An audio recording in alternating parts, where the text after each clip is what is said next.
Bismillahirrahmanirrahim. Misal Anda umrah atau menunaikan haji misalnya, kemudian pertama datang, maka walaupun yang haji itu pasti pertama datang, kalau tamattu' dia umrah dulu. Di umrah ini ada 3 yang paling utama selain niat ketika miqat dilakukan. Pertama tawaf, setelah tawaf apa? Sa'i. Setelah sa'i tahallul. Nah, sa'i itu kata benda, kata sifat asalnya dari kata sa'a yas'a sa'yan. Sa'a yas'a sa'yan. Apa artinya sa'i? Oh, sa'i itu artinya bukan lari-lari kecil. Kalau lari-lari kecil itu sa'i, lari-lari besar apa? Maraton. Hah? Bukan. Itu kuncinya saya kasih clue-nya tadi di Quran surah 53 ayat 39. Sa'a yas'a sa'yan. Usaha yang sungguh-sungguh, yang serius itu disebut dengan sa'i. Sa'i tempatnya antara Safa dengan Marwah, karena di tempat itu pernah ada seorang ibu yang berjuang berusaha dengan serius untuk mencari rizki bagi anaknya. Bukan lari-lari kecil asalnya. Ingin menunjukkan ada seorang ibu yang sangat serius. Karena perintah Allah diminta untuk tinggal di situ. Diantarkan oleh suaminya. Ini perintah Allah. Sepanjang perintah Allah, perhatikan keyakinannya. Perhatikan. Ibu, kalau ibu tidak punya kekuatan semacam ini, tidak mudah menjalani kehidupan seperti apa yang digambarkan. Ini Nabi Ibrahim diminta oleh Allah, begitu lahir Ismail alaihissalam, ya kata Allah langsung difirmankan, kamu antarkan anak dan ibunya itu ke satu tempat, tinggalkan di situ. Kamu balik lagi. Tempat itu dilukiskan di Quran surah ke-14 dengan namanya alaihissalam, Ibrahim alaihissalam, ayat 37. Rabbana inni askantu, ya Allah, engkau perintahkan saya sekarang ya Rabb, untuk menempatkan, saya tempatkan sebagian dari keturunan saya. Di mana? Biwadin ghairi dzi zar'in 'inda baitikal muharram. Ya Allah, tempatnya bukan tempat biasa, di tempat lembah, Bu. Yang gersang, yang air tak nampak. Tiba-tiba diantarkan dan disuruh ditinggalkan. Tapi sebelum berbalik, bertanya istrinya, ahadza min amrillah, apakah ini perintah Allah? Iya, kata Ibrahim. Sepanjang perintah Allah, kami tentu tidak akan disia-siakan. Tidak mudah. Ini kisah akan nampak dalam kehidupan rumah tangga.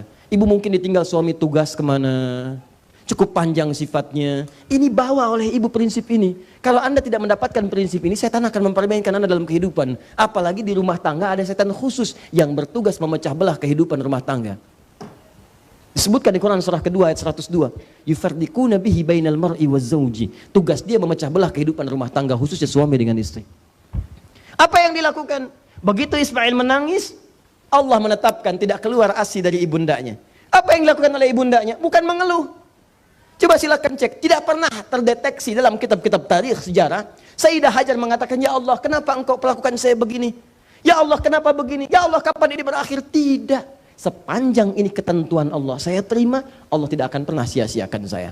Disimpan anaknya dalam keadaan haus, bergerak-gerak, tangan bergerak, kaki bergerak, nendang ke tanah tidak keluar, nendang ini tidak keluar, gerak tidak keluar. Maka ibunya yang berusaha dengan serius. Dipakai prinsip pertama, kalau saya bergerak pasti Allah berikan rezeki. Dan ketika itu beliau bergerak naik ke bukit dengan pikiran yang sangat positif. Dihilangkan semua pikiran negatifnya. Positif semuanya. Semua yang disaring untuk menghilangkan yang kotor, masuk yang bersih, itu bahasa Arab disebut dengan tasfiyah. Tasfiyah. Hasilnya disebut dengan safa. Orangnya disebut dengan sufi. Ya, perempuannya disebut dengan sofia. Orang yang mampu menyaring sesuatu yang kotor sehingga menghasilkan yang baik-baik. Maka naik dia ke atas bukit itu dengan perasaan-perasaan yang positif semuanya. Positive thinking kepada Allah. Tidak pernah berpikir yang negatif. Dia nggak pernah berpikir kenapa Allah jadikan saya begini. Kenapa begini, kenapa sulit. Tidak ada. Ketika Anda berpikir positif untuk mencari sesuatu, maka Allah akan naikkan Anda ke tempat yang tinggi untuk mendapatkan kenikmatan rezeki darinya. Itulah kenapa sampai sekarang diabadikan dengan nama Bukit Safa. Karena di tempat itu pernah ada orang yang punya pikiran safa, bersih, bening pikirannya dengan Allah walaupun dalam kesulitan yang nyata. Saya tanya pada Anda, berapa kali Anda berpositif thinking kepada Allah ketika Anda diuji dengan kesulitan yang tidak lebih parah dibandingkan dengan Ibunda Hajar alaihissalam? Berapa kali Anda mengeluh? Berapa kali Anda menyalahkan Allah? Berapa kali Anda saling menyalahkan di rumah tangga? Istri nyalahkan suami, kamu nih yang gak benar mencari rezeki. Hah? Kamu yang kurang sabar. Dua-duanya yang salah. Kenapa tidak saling mendukung? Kenapa nggak saling menguatkan seperti Ibrahim menguatkan Hajar? Seperti Hajar minta didoakan kepada Ibrahim, dukung, karena rezeki itu kita terukur. Tapi Allah berikan ujian untuk menata kesabaran sehingga melahirkan pahala. Naik ke sofa, begitu naik melihat di kejauhan, ada harapan yang sangat dalam untuk diraih. Harapan kuat yang ingin diraih disebut dengan marwah. Maka terlihat seperti oase, turun beliau, turun jalan. Begitu semakin dekat terlihat seperti oase. Ya, nampak dipercepat. Di situ sekarang digambarkan dengan simbol yang lampu hijau itu, ya. Anda lewat situ berlari dari kecil, kan? Yang perempuan dipercepat, walau tanpa berlari, cepat. Sampai ke tengah-tengah ragu lagi, tapi kemudian tempuh lagi, ada naik lagi ke atas. Begitu sampai sana ternyata itu semua bukan seperti yang diharapkan, fata morgana saja, nggak ada oase. Balik lagi lihat seperti di sofa, balik, sampai 7 kali. Yang paling mengesankan ketika sampai ke marwah itulah pada yang ke-7. 1 ke marwah, 2 ke sofa, 3 ke marwah, 4 ke sofa, 5 ke marwah, 6 ke sofa, 7 ke marwah. Ingat sa'i itu pasti 7 kali. Dimulai di sofa, berhentinya pasti di marwah. Jadi kalau ada yang berhenti di sofa, itu pasti yang pertama kemungkinan 6 kurang. Atau dia terlampau soleh 8 misal. Ya, tapi pasti berhentinya di marwah. Jelas ya? Berhenti di marwah. Yang paling dahsyat ketika berhenti di marwah, tiba-tiba anaknya, tangisannya semakin keras. Kan? Dikejar, begitu dikejar ternyata hentakan kaki anak itu, dari hentakannya keluar air. Kata ibunya, zam. Ibunya tidak mengatakan, ijma. Atau ati. Kalau ijma cuma kumpul. Kalau zam bukan. Zam itu artinya kumpul, jangan berhenti. Kumpul, jangan berhenti. Kata ibunya, zam. Kumpul, jangan berhenti. Sampai hari ini air itu tidak pernah berhenti. Dan bukan hanya sekedar cukup untuk Ismail alaihissalam dan ibundanya alaihissalam, tapi untuk semua keturunannya, bahkan sampai umat manusia kekinian. Berapa abad sudah terlewati? Kita saja ke Nabi Muhammad itu 15 abad. Nabi Muhammad ke Nabi Ismail 29 generasi. Setiap generasi bisa ribuan tahun. Muhammad SAW bin Abdullah, bin Abdul Muttalib, bin Hashim, bin Abdul Manaf, bin Qusay, bin Murrah, bin Kilab, bin Ka'ab, bin Ghalib, bin Fihir, bin Malik, bin Nadar, bin Kinana, bin Khuzaimah, bin Mudrika, bin Ilyas, bin Nizar, bin Mudar, bin Ma'ad, bin Adnan, bin Adli, bin Adri, bin Muqawwam, bin Nahud, bin Tari, bin Ya'rub, bin Yasub, bin Nabit, bin Ismail alaihissalam. 29. Dan bertahan sampai sekarang. Pertanyaan saya, maaf ya, siapa yang berusaha keras untuk mencari air itu? Ibunya. Siapa yang dapat airnya? Anaknya. Padahal ketika anaknya disimpan tadi, dia pun bergerak. Tanyakan pada para ibu yang mulia itu ketika memberikan ASI. Apakah kalau seorang anak merasa kehausan ingin mendapatkan ASI, tangannya diam? Tidak. Pasti bergerak. Kakinya bergerak. Apalagi kalau lama nggak dikasih, bergerak. Kan saat ibunya bolak-balik itu anaknya bergerak. Tangan bergerak, kaki bergerak. Kenapa air nggak keluar? Kenapa zam-zam nggak ada? Yang ada itu ketika ibunya bolak-balik. Kok tiba-tiba muncul pada saat itu? Begitu perih usaha ibundanya. Naik turun, maksimal dia. Tiba-tiba hentakan yang selanjutnya. Begitu sampai di Bukit Marwah, keluar. Yang usaha ibunya, yang dapat rezeki anaknya. Coba bayangkan. Saya mau belajar yang pertama dulu.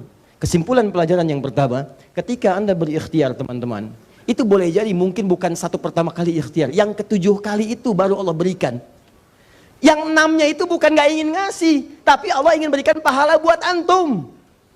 Tuh doa yang diperbanyak itu. Sekali ikhtiar belum dapat, bukankah tahajudnya nambah? Bukankah istighfarnya nambah? Istighfar menggugurkan dosa. Bukankah doanya bertambah? Doa memperbanyak lagi keberkahan. Dia Allah ingin mengampuni dosa antum lewat istighfar. Sebab kalau nggak dipaksa begitu, dosanya semakin banyak. Sedangkan Allah punya sifat sayang.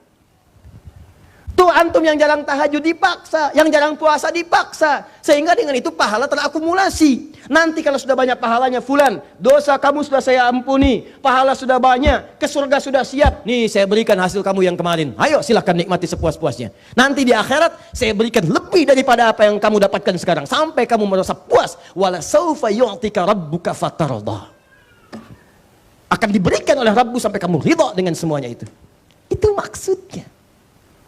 Jadi kalau ibunda kita Hajar alaihissalam 7 kali berusaha tidak pernah menyerah dan berhasil memaksimalkan potensi dirinya di hadapan Allah, sabar, berdoa, kebaikan. Beliau itu istri Nabi, Bu, dijamin surga, dekat dengan Allah, mulia sifatnya, dimuliakan kisahnya bahkan dalam Al-Quran. Berusaha ikhwan 7 kali tanpa putus asa dan dapat rezeki dari Allah mengalir sampai sekarang. Antum itu siapa? Istri Nabi juga bukan. Antum juga sama. Silahkan, sahabat juga bukan. Tabi'in juga bukan. Imam juga belum tentu. Makmum kadang-kadang. Ayo coba cek. Ibu demikian adanya. Surga belum terjamin. Kisah ibu nggak pernah disebut di Quran. Cari, ibu nggak ketemu. Cari. Lantas siapa Anda baru sekali berusaha sampai mengeluh. Kemudian bernegatif thinking kepada Allah. Apa engkau tidak sayang lagi kepadaku ya Allah? Ya Allah, aku sudah tahajud, aku sudah puasa, kenapa belum turun juga? Belum banyak. Ayo, naikkan lagi. Itu yang dimaksudkan. Paham sampai sini? Nah, kalau Anda mengerti tentang ini, apalagi nanti rezeki di rumah tangga, cukup suami berikhtiar, maka Allah datangkan rezeki sekeluarga. Jelas? Nah, jadi jangan berputus asa Anda ketika berikhtiar, karena ketika Allah tetapkan, Allah akan jamin. Cuma mungkin kadang-kadang Anda mesti naik turun, kadang di atas seperti di sofa, kadang turun ke bawah, kadang datar, kadang mesti naik lagi. Itu biasa, itu gambaran. Setiap hari kita berusaha. Kalau sehari nggak dapat, hari kedua nggak dapat, hari ketiga. Itu yang dimaksud dengan sa'i 7 kali bolak-balik. Tawaf berkeliling 7 kali dalam sehari, 7 hari dalam sepekan. Terus cari dengan maksimal.